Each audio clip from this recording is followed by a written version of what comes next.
can't even hear me. It's so windy here. Oh, what a beautiful day.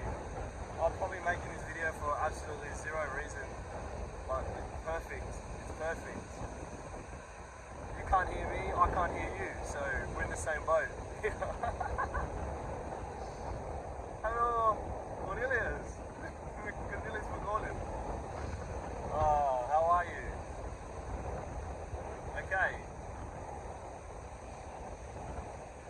I'm sorry for the dramatic change, but slight switch of pace. This story is about my work injury that led to illness anxiety. So one day, I'm at work, I'm digging out a hole with one of my co-workers. He has a big sledgehammer with a big mushroom top on the end. And this day particularly, I never got told to wear any safety gear. I never did the whole time I was at this job, to be quite frank. We're digging in this hole. I have a shovel. He's smashing the dirt. I'm digging the dirt out. Now there is a great rush to what we are doing because we are both annoyed at our boss because we weren't supposed to be doing this hole right now. So we were both annoyed at him. He was telling us to hurry up. There was added pressure. And it felt off. The air is eerie. All I smell is dirt. Everything is just a blur as we are digging in this trench really aggressively, really fast. And as I go down to shovel out the dirt, my co-worker is coming back out of the dirt with the mushroom top. Bang, it hits me right there. Now I'm quite, to this point, I'm quite a hard head. I'm quite a bit of a, and this isn't to allude to any racial slurs or anything, a bit of a coconut head, just like really hard head. And it doesn't knock me out, although it was very, very hard. Not to brag, but it was very hard. I sit there, and I've actually heard it is better to be knocked out if you get hit hard for your brain, because your brain instantly goes into recovery mode. I don't know how true that is. Don't quote me on that. That is all I've heard. So anyway, at this point, I'm blinking my eyes. I'm dizzy. I'm disorientated. I think my ears are ringing. I can't remember correctly, but I think my ears are ringing. And my co-worker obviously, oh, are you okay? Sit down, sit down. I'm like, no, I think I'm fine. I think I'm fine. But I decided to take the sit down anyway because I know that I shouldn't let ego get in the way of, yes, let's just do this, whatever, hard worker man, you know, that kind of thing. No, I took the time to sit down. Okay. The rest of that day, I go home, it's fine, I'm fine.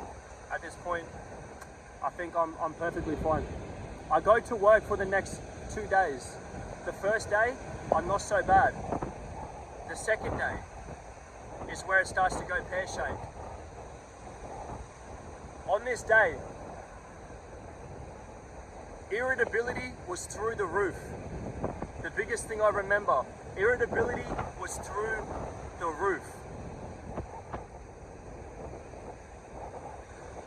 I was nailing a fence with another co-worker, different co-worker.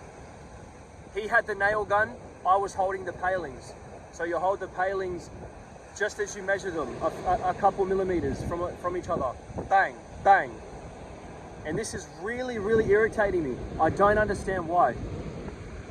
I asked for ear plugs.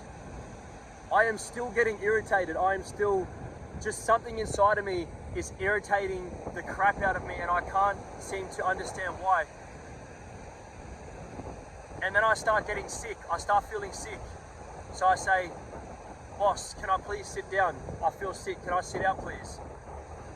At this point, we start mixing cement and running barrows out, and it's heavy, it's bullshit. So at this point I'm like, no, I need to sit down. I feel sick, something is off, something's wrong, I'm irritated.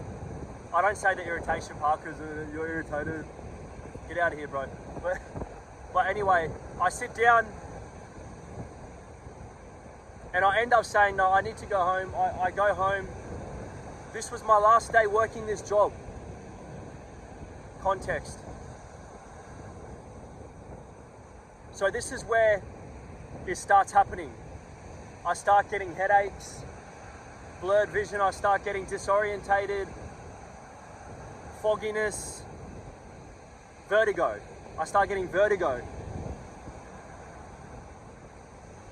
So I think, oh my God, I got hit in the head a couple of days ago. I had this realization, what if something actually is wrong? I don't even think of concussion, which you should think that'd be the first thing to think about, but I don't know. I just thought, oh my God, something's wrong, I might die, I've got to go to the hospital. I go to the hospital, I get a CT scan, all of that stuff, I think it's a CAT scan, and everything's fine, no bleeding of the brain, no anything like this. So I go, oh, okay. But the headaches wouldn't go away. The headaches persisted. They just kept coming and coming and coming. To the point where I was popping Panadol after Panadol after Panadol. I got addicted to Panadol through this.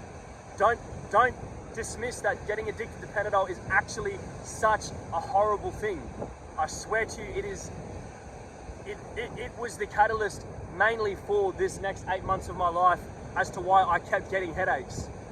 You keep feeding your symptoms what numbs the pain, your body is naturally going to keep wanting what you are doing to numb the pain. So yes, side note, don't get addicted to Panadol, please. I didn't even know I was until probably a year after or more. I didn't know what that meant. I just slowly started reducing my Panadol towards the end because I didn't want to keep going on with this. Anyway, I'm jumping way ahead. I'm not going to tell that part of the story anyway. Single-handedly getting hit in the head and feeling like I was gonna die every time I had to drive myself to the hospital because I thought that I had a tumor, I thought that I had a brain bleed, even though it had been so long after. That is how I developed to the extreme level I have now, illness-related anxiety. Thank you.